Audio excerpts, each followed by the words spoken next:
basically what I'm doing is I'm taking 320 and 400 and I'm hitting it with 320, getting the heavy primer off, and then I'm going back over it and detailing, fine detailing all the other spots with the 400.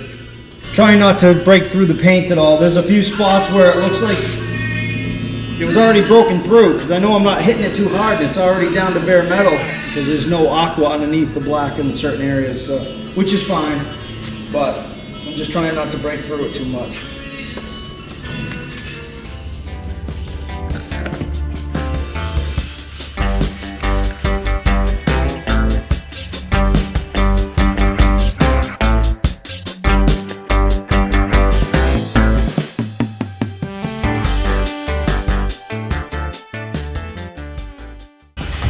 So you obviously can't get it all out of there, so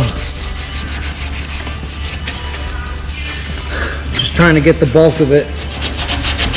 This is obviously where he chopped it, and there's really no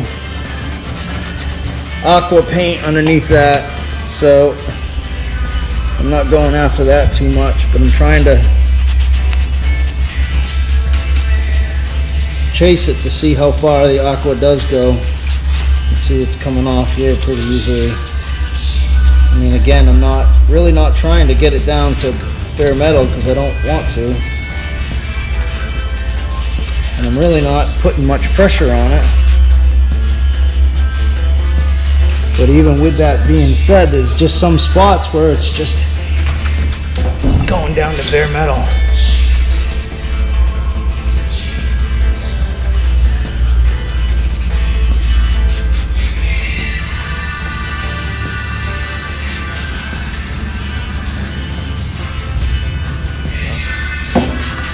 All bare steel.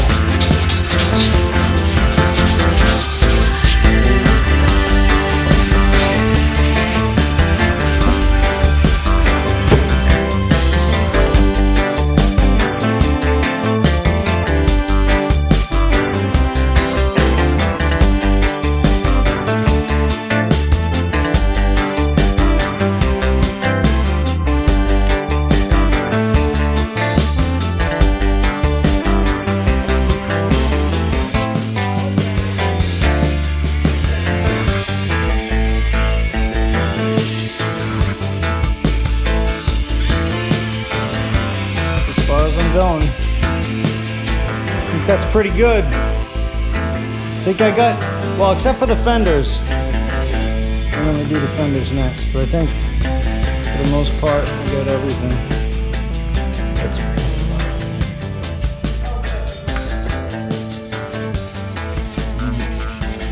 just trying to get all this black primer on. I hope no one gives me a hard time on this, saying that I'm making patina like some fake patina hot rod thing. I don't think that's what I'm doing here. Uncovering history.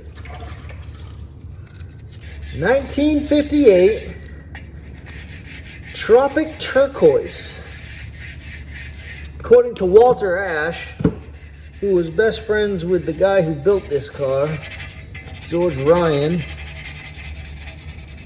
he said this was a 1-year only color.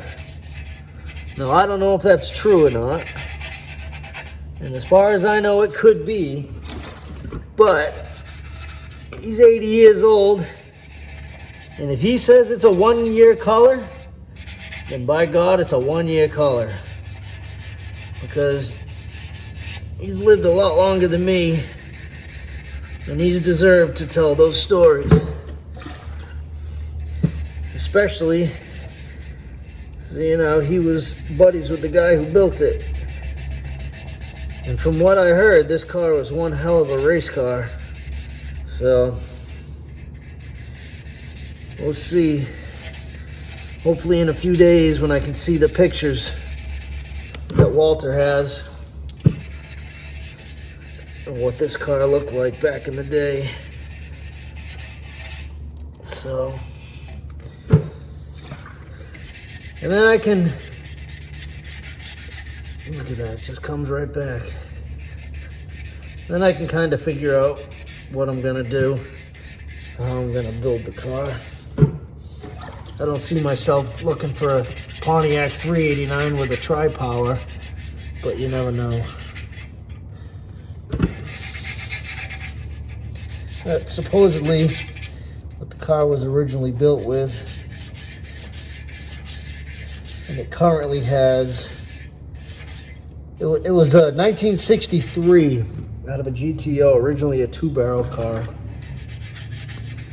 And then he bought a tri-power setup and ran 3 Rochester 2-barrel carburetors on it.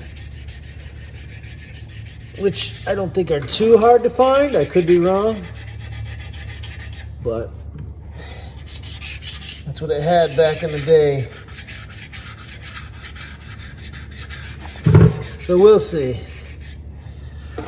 Let's see what I decide to do. If I can keep digging up more history on the car, and it warrants me putting it back to with a 389 and a 3 tri-power, then I guess that's what I'll do. It's a 6-minute video of me just blabbing, talking about nothing, just trying to get shit done.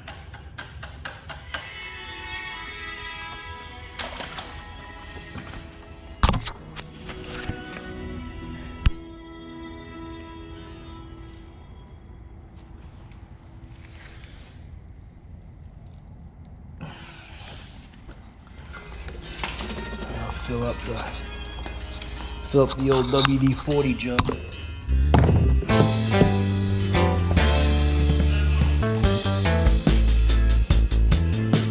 Well, some people are gonna cringe because I'm doing this, but there's a few spots down to bare metal that I don't want to flash rust. So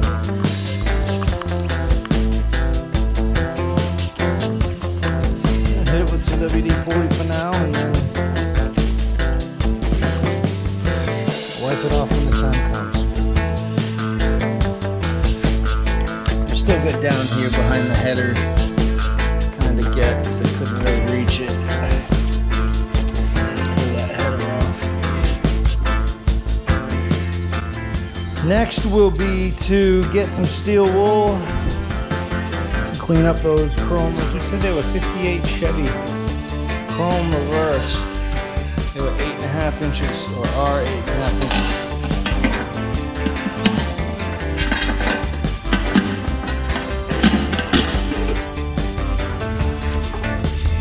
These are. Brad said the problem with these wheels covers are these really deep wheels. That's what I got. Unfortunately, they are in rough shape, but they were chrome reverse, so I'll have to see if I can someday get another set of rears. I think the fronts are salvageable, but the rears are in pretty rough shape. So the deck lid only has black primer on it. This is it here.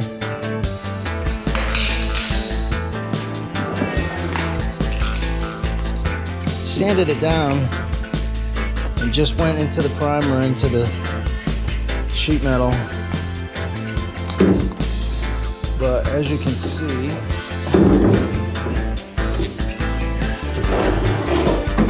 it's quite nice, like the rest of the car. There's literally not a single patch panel. For rust anyways. There are 2 patch panels that I have found, well, patches that I found in this car. One's right here, and one's right here. I don't know if you can see that or not, but there's a hole right there. And the same thing on the other side, here. I don't know what taillights they were, but they were really small. They almost look like just triangles.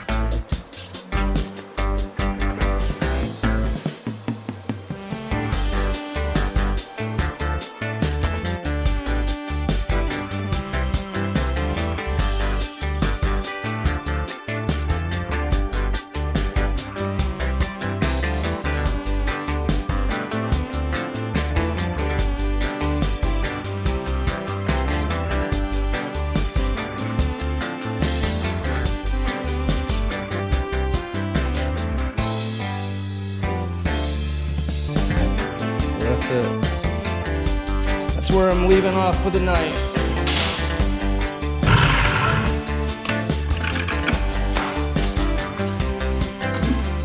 So thank you for following along. This has been already quite the journey, this car, and quickly finding out the history of it. Thank goodness to somebody who wrote down all the original owners and previous owners, so I'm very fortunate. I'm gonna give it a quick wipe down and then